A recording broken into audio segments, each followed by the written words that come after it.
Welcome back, my name's Steve Brown, I'm a Wilson Ambassador. We're just going to talk a little bit today about if you're on your own on a paddle court. Most companies shouldn't really charge for you playing on your own and practicing on a paddle court. If the court's empty, you shouldn't really be paying for a paddle court. If you're on your own, get some balls, get your bat, it's empty, just go and practice. Please ask at your own venue to check if you can use an empty court on your own to practice if it is not booked the next time you play.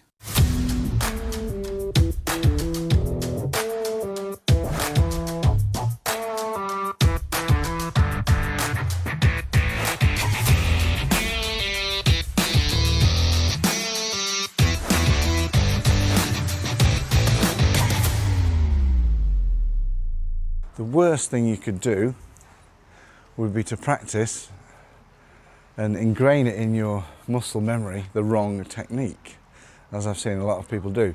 They think just because they can do 50 shots in a row with the wrong technique, that means they're getting better. They're not, because they will be ingraining it in your brain, and you will get worse. It'll take longer to actually rectify it. So when I teach tennis or paddle, if someone's practiced a lot with the wrong technique, it costs them more for me to rectify it than it would do if they've never even played before.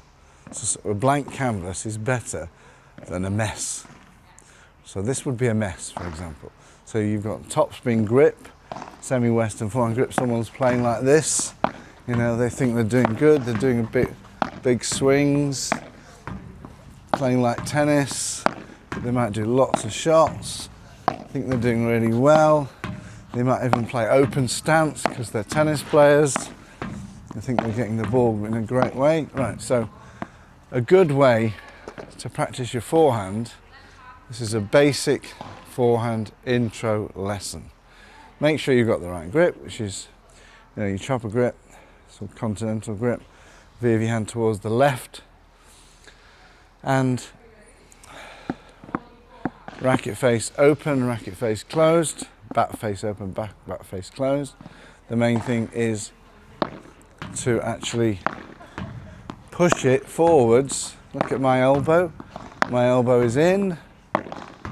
I'm not doing anything weird with my racket face. I'm just pushing it forwards and back spinning it.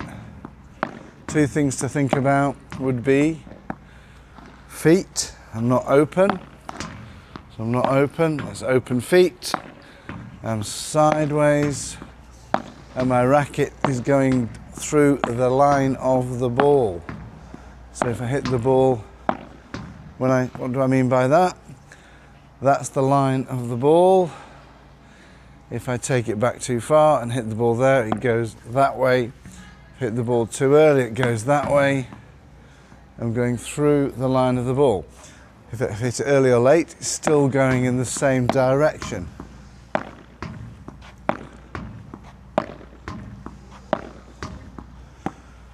So that's one, you want to make sure you've got the right, even if you don't do as many in a row, you're not looking at results, you're looking at actually the technique. So it's stepping in, across, elbows in, rotating the shoulders a bit to get the power, and of course, you've heard me before, using my left hand. You can even practice this.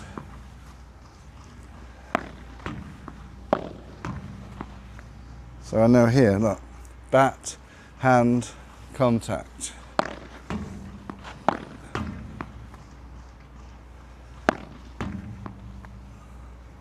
Elbow in, not out. Tennis players would be bat, body, ball. Sorry.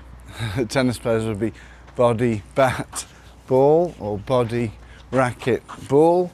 Paddle would be bat, body, ball.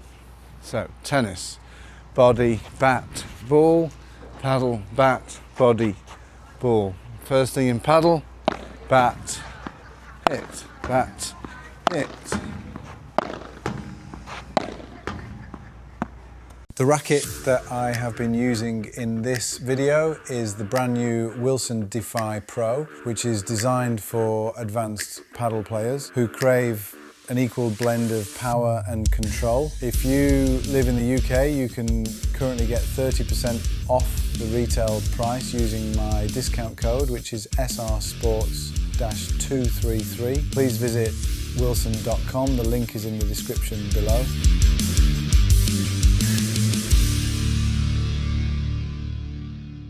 Hope you enjoyed that video. If you did, please give us a thumbs up. If you want to subscribe, please subscribe here. If you want to see more in the series of what we do, up here. And if you want to learn about all the general things we do on all our channels, go down below.